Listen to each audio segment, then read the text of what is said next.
امام علی مقام سیدنا امام حسین رضی اللہ تعالیٰ عنہ کا جو سفر ہے،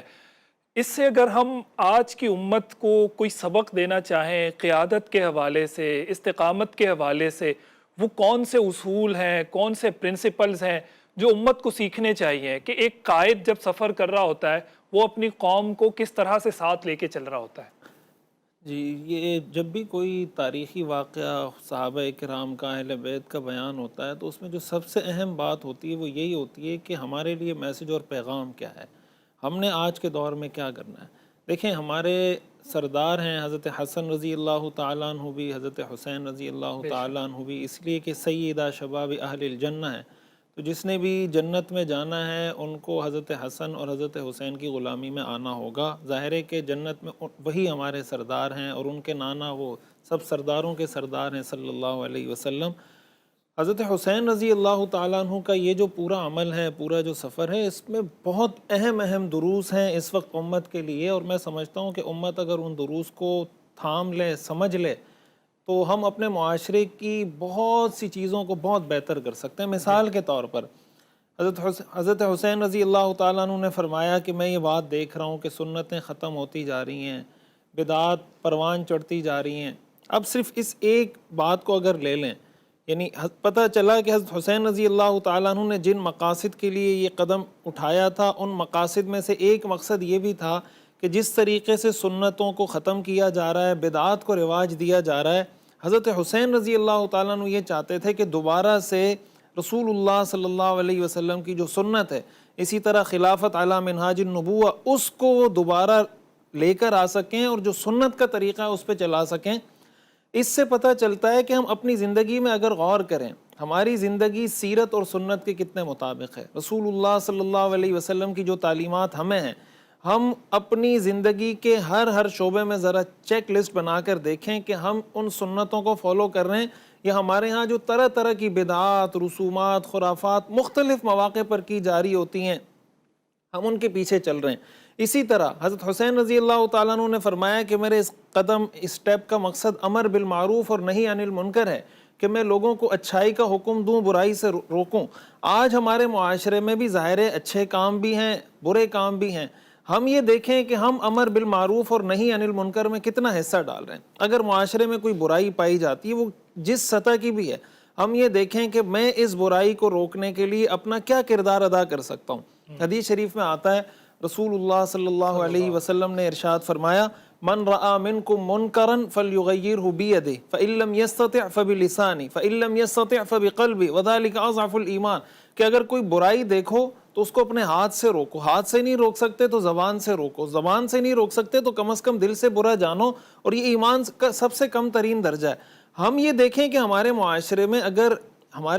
میں تو بدقسمتی سے یہ تصور عام ہوتا جا رہا ہے کہ برائی کو برائی کہنا ہی ایک چیلنج بنتا جا رہا ہے۔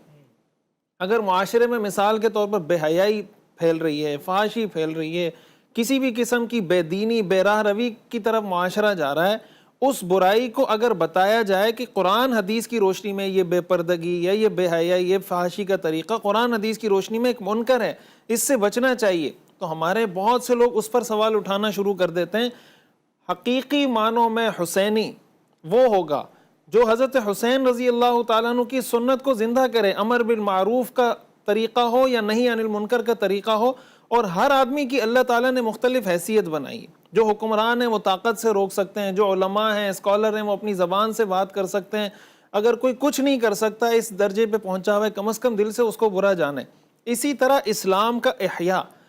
قرآن و حدیث، قرآن و سنت کے مطابق دین کا احیاء معاشرے کے اندر، جی، کہ ہمارے معاشرے میں جیسے ہمارے آج قرآن کو دیکھ لیں، قرآن کو ہم نے صرف اس لیے رکھا ہوا ہے کہ قرآن پڑھ کے دم کر دیں گے، تلاوت کر کے کسی کا مردہ بخشوا دیں گے، دلہن رخصت ہوگی تو اس کے سائے میں اس کو رخصت کر دیں گے، قسم کھا لیں گے۔ یہ جو ہم نے قرآن کریم کے ساتھ ایک رویہ رکھا ہوا ہے،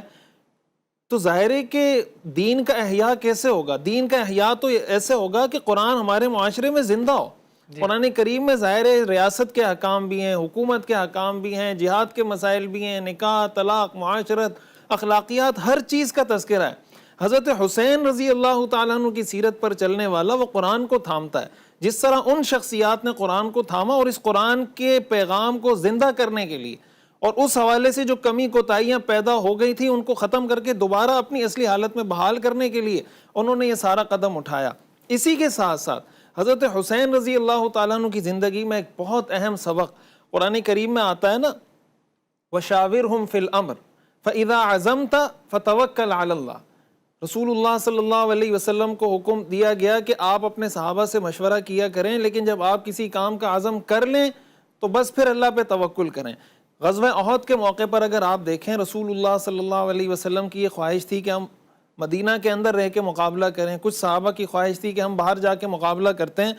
حضور علیہ الصلوۃ والسلام نے ایک دفعہ مشاورت کر کے طے کر لیا کہ ہم باہر نکل کے مقابلہ کریں گے۔ بعد میں کچھ صحابہ کو اندازہ ہوا کہ شاید ہمیں یہ نہیں کہنا چاہیے تھا، انہوں نے کہا کہ نہیں، ہم مدینہ میں ہی رہ کے مقابلہ کرتے ہیں۔ آپ علیہ الصلوۃ والسلام نے فرمایا کسی نبی کے لیے یہ بات مناسب نہیں ہے کہ اب اس نے تلوار جنگی لباس پہن لیا ہو اور اب وہ ویسے ہی جنگی لباس اتار دے، یہ کسی نبی کے شایان شان نہیں ہے۔ حضرت حسین رضی اللہ تعالیٰ عنہ بھی ظاہر انہی کے نواسے ہیں،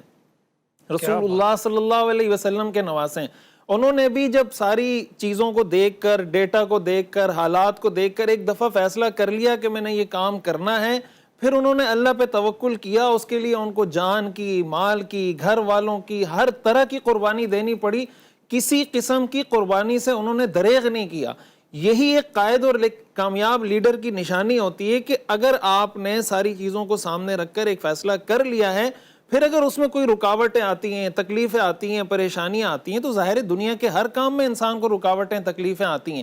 انسان کے سامنے جب اس کا ویژن کلیئر ہوتا ہے، جب اس کا مقصد اور ہدف کلیئر ہوتا ہے کہ یار میں نے یہاں تک پہنچنا ہے، اور پھر جس کا ہدف آخرت کی کامیابی ہو، آخرت کی کامیابی کا حصول جس کا ہدف ہو، تو ظاہر ہے کہ اس کے لیے دنیا کی یہ چیزیں کوئی حیثیت نہیں رکھتی، جان کی قربانی، مال کی قربانی۔ تو یہ رسول اللہ صلی اللہ علیہ وسلم کے لائے ہوئے دین کو حقیقی معنوں میں دوبارہ زندہ کرنے کا عزم تھا حضرت حسین رضی اللہ تعالیٰ عنہ کا، جس کو لے کر چلے تھے۔ یہ بھی ہمارے لیے میسج اور پیغام ہے کہ اگر ہم آج معاشرے میں کوئی مثبت پازیٹیو کام کرنے جا رہے ہیں اور ہم نے دیکھ لیا کہ یار یہ پازیٹیو کام معاشرے میں اس طریقے سے ہوگا،